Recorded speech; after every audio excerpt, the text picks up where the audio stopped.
এত তাড়াহুড়া করার কিছু নেই। আপনাকে আমার অনেক ভালো লেগেছে। আর আমি আগুনে জ্বলবো, যন্ত্রণায় থাকবো, আর আমি সেটা মেনে নিব, কখনোই হবে না। এই তুমি চলো আমার সাথে, যাও। বাবা বাবা তুমি টেনশন করো না, একটা ব্যবস্থা হয়েই যাবে। ওকে বরং তুই বাসায় নিয়ে আয় বাবা। বাসায় এনে তো কোনো লাভ হবে না, তার চেয়ে বরং পুরোপুরি সুস্থ হোক, তারপর আনবো। কি করতে হবে বলুন স্যার।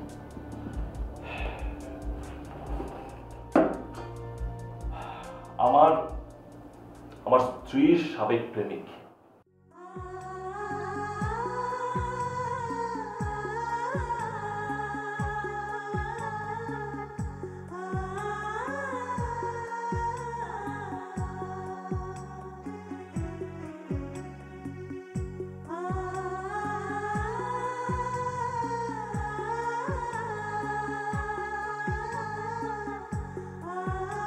সরি, কোর্টের কাজগুলো সারতে সারতে আমার দেরি হয়ে গেল। সব কাজ হয়ে গেছে, কিছুদিনের মধ্যে আমি ডিভোর্স পেপারগুলো হাতে পাচ্ছি। তুমি খুশি হওনি?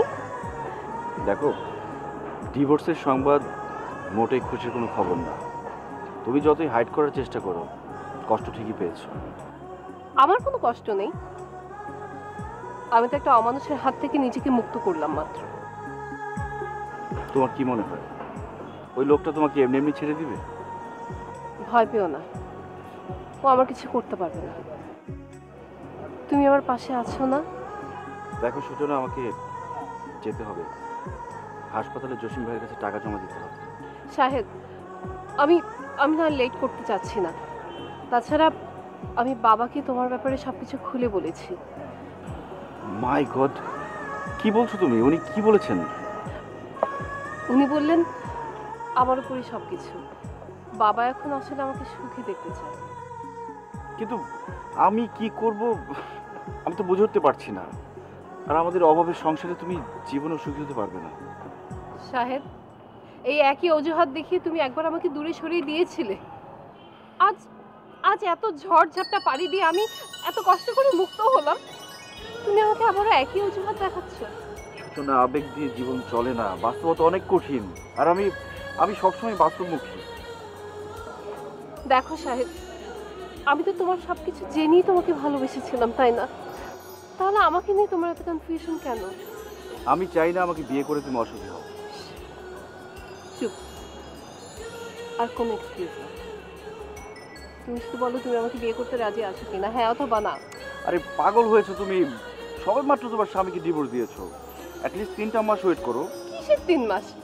আর এক মুহূর্ত দেরি নয়, চলো আমরা এক্ষুনি কাজী অফিসে যাই। চলো। দেখো প্লিজ, মাথা গরম করো না, মাথাটা ঠান্ডা করে তুমি চিন্তা ভাবনা করো, সময় নাও।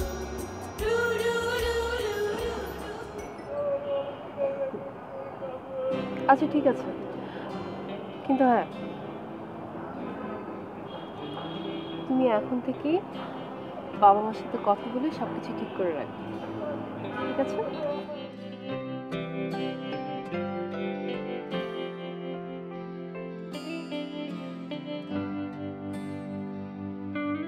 আমি জানতাম না সূচনা একটা ছেলেকে পছন্দ করে। ছেলেটার নাম শাহেদ। ওর অভিভাবকদের সঙ্গে কথা বলে একটা দিন তারিখ ঠিক করে আমি বিয়েটা দিয়ে দিতে চাই।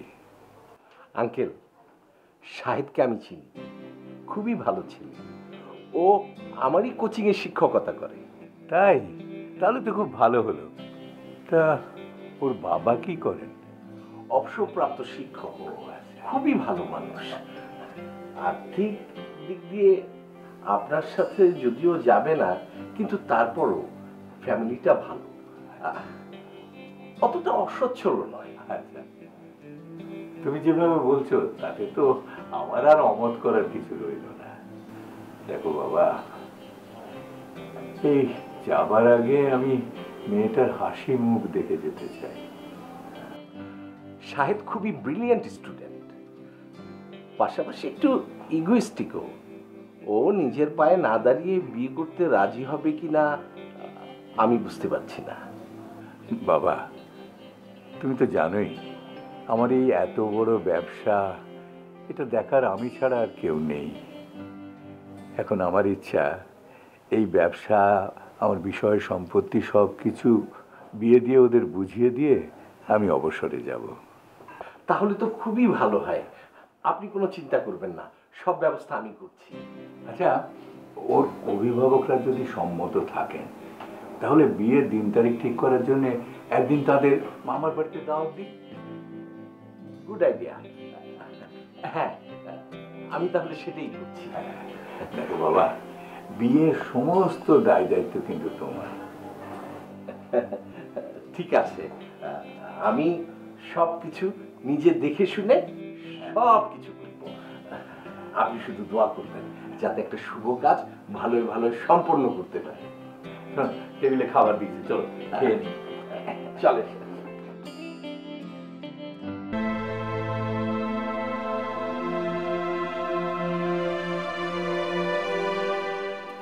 কেমন আছিস জানি?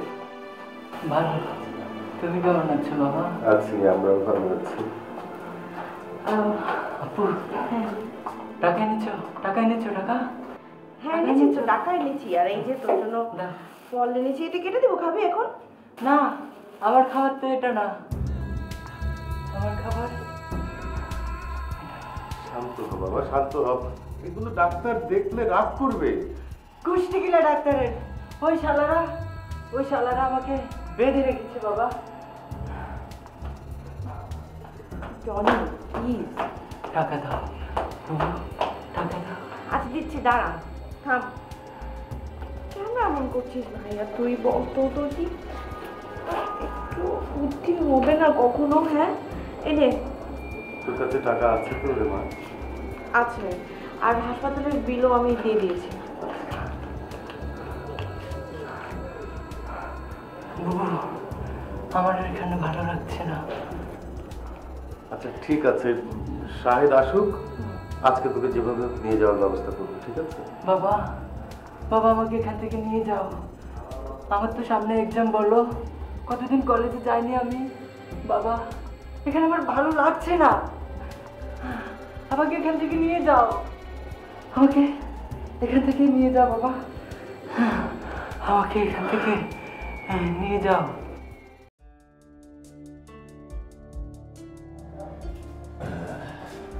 ভাই, আমি আপনার জন্য ওয়েট করছি। There is a good news for you. তোর জন্য একটা সুখবর আছে। সুখবর আমার জন্য? আচ্ছা বলো, শুনি। খালি মুখে তো হবে না। আচ্ছা ঠিক আছে, আপনি যা খেতে চান তাই খাবো, বলুন। প্রমিস? প্রমিস। বস।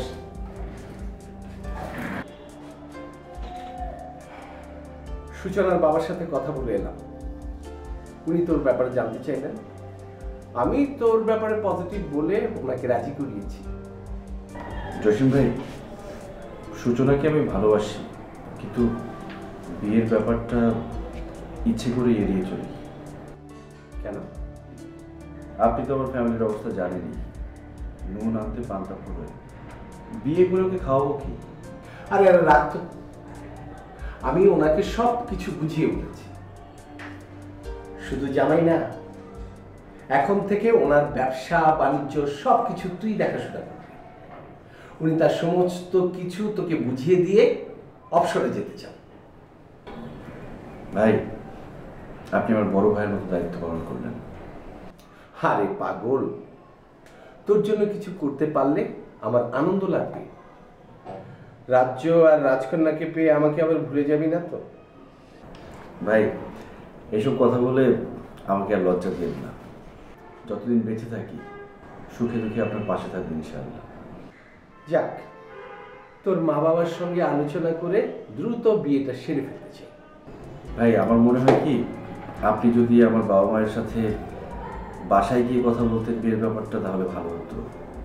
নিজের বিয়ের কথা নিজে বলবো, লজ্জা লাগবে না? আচ্ছা আচ্ছা, আমি যাবো তোর বাসায়। আচ্ছা ভাই, আমার 10,000 টাকা লাগবে, যদি ব্যবস্থা করে দিতে। ঠিক আছে, তুই ক্লাসগুলো নিয়ে নে, আমি অ্যাকাউন্টসে বলে দিচ্ছি, তুই অ্যাকাউন্টস থেকে টাকা নিয়ে নিস।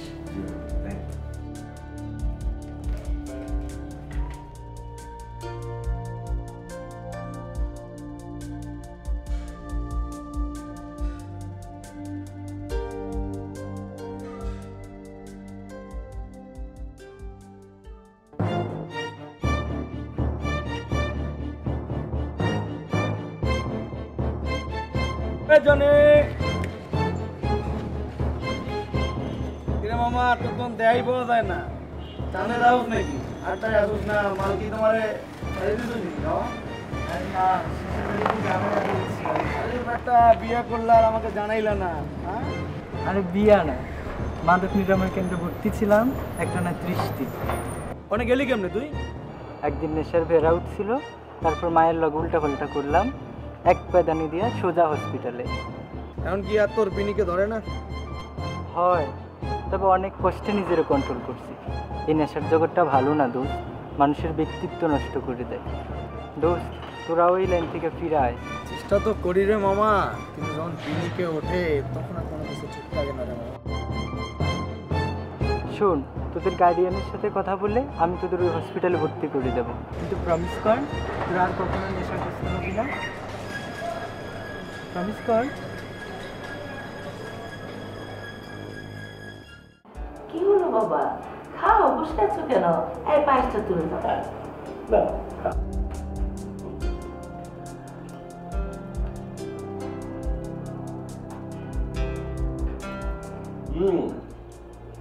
মজা। অনেকদিন পর মনে হচ্ছে মায়ের হাতের পায়েস খেলাম। ওনাকে নিয়ে আসলেই পারতে। বয়স হয়েছে, ডায়াবেটিসের রোগী, কোথাও বেরোতে চায় না। জসিম ভাই, চাটা কিন্তু আমি বানিয়েছি, না খেলে মিস করবে। অবশ্যই খাবো, তবে সব শেষে। আঙ্কেল, আমি অবশ্যই এসেছি একটা শুভ কাজের প্রস্তাব নিয়ে। বলো শুনি, কি তোমার শুভ প্রস্তাব?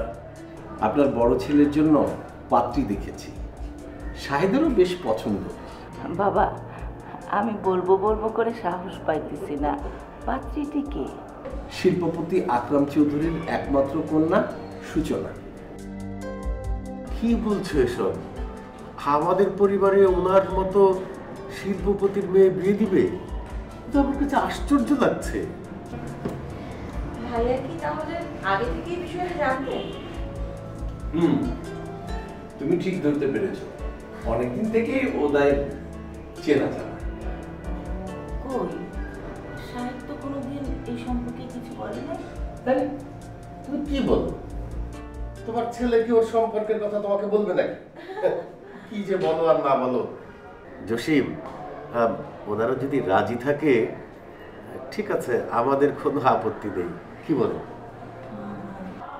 যাক, অনেকদিন পর আমাদের বাড়িতে একটা আনন্দ হবে। জসিম ভাই, চা তো ঠান্ডা হয়ে যাচ্ছে না? ও হ্যাঁ,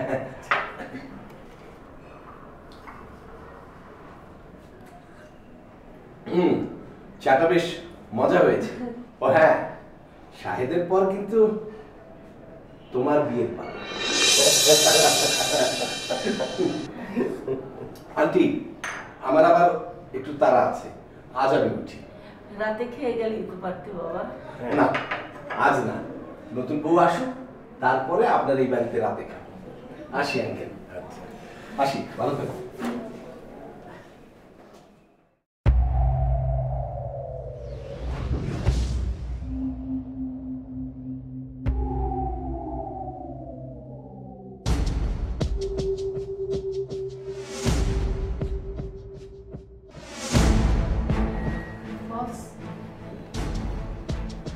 সুমনা কোথায়?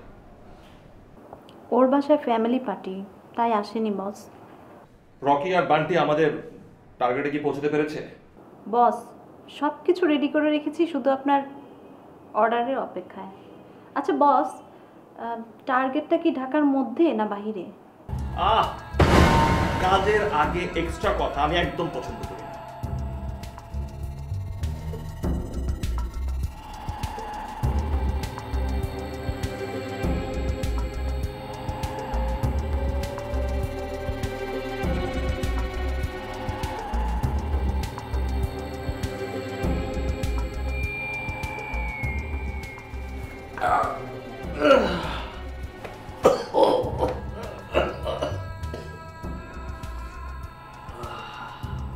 কদিন যাবত দেখছি আপনি খুব ওভার ড্রিঙ্ক করছেন। আমার পার্সোনাল ম্যাটারের উপর জানতে আসবে না প্লিজ। যাও তুমি তোমার ডিউটি।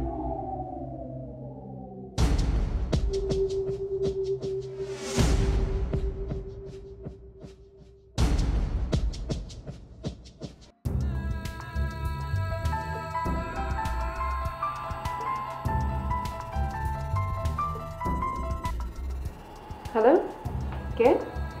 আমি আপনার সাবেক স্বামী, যাকে আপনি ডিভোর্স লেটার পাঠিয়েছেন এবং নতুন স্বপ্ন পূরণের দিন গুনছেন। হোয়াট? কি বলতে চান আপনি?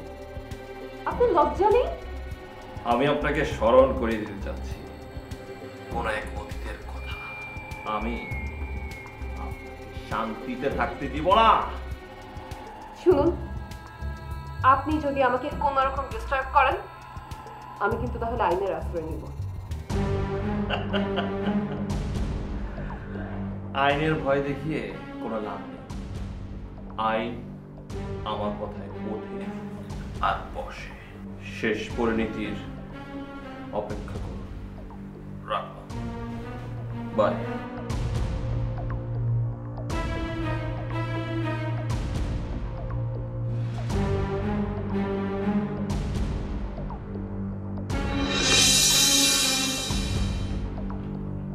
বাবা, ওই লোকটা আবার আমাকে ডিস্টার্ব করছে। একটু আগে ফোন করেছিল। তোর নাম্বারটা তোর ফোনে ব্লক করে দিলি তো বাড়ি। এক একবার তো এক এক নাম্বার থেকে ফোন করে আমি কিভাবে বুঝবো বলো? বুঝেছি। আচ্ছা, আমি জসিমকে বলে একটা ব্যবস্থা করছি। সোজা আনলে কি উঠবে না। অনেক রাত হয়ে গেছে, খেতে আসো। আর শোন, ওই জসিম বলছিল যে শাহেদের বাবা মা তোকে কাল দেখতে আসবেন। আর জসিম ভাই তো আছেন। জসিম ভাই আদা জল খেয়ে নেমেছেন, বিয়েটা দিয়েই ছাড়বে। আচ্ছা, আমরা হানিমুনে কোথায় যাচ্ছি? হ্যাঁ, ওরা আব্বা ফোন করেছিলেন। হ্যাঁ, সবই তো শুনলেন। ওর মা হঠাৎ করে অসুস্থ হয়ে পড়াতে দুজনের কেউই আসতে পারলেন না। আমাকে বললেন সব দায়িত্ব তোমার। হ্যাঁ, আরে না, আপনার কাছে ভুল ইনফরমেশন আছে। আমি তো কাউকে এই নামে ফোন দিইনি। আমাকে কয়েকটা দিন সময় দাও। সাহেব, সাহেব, বাবা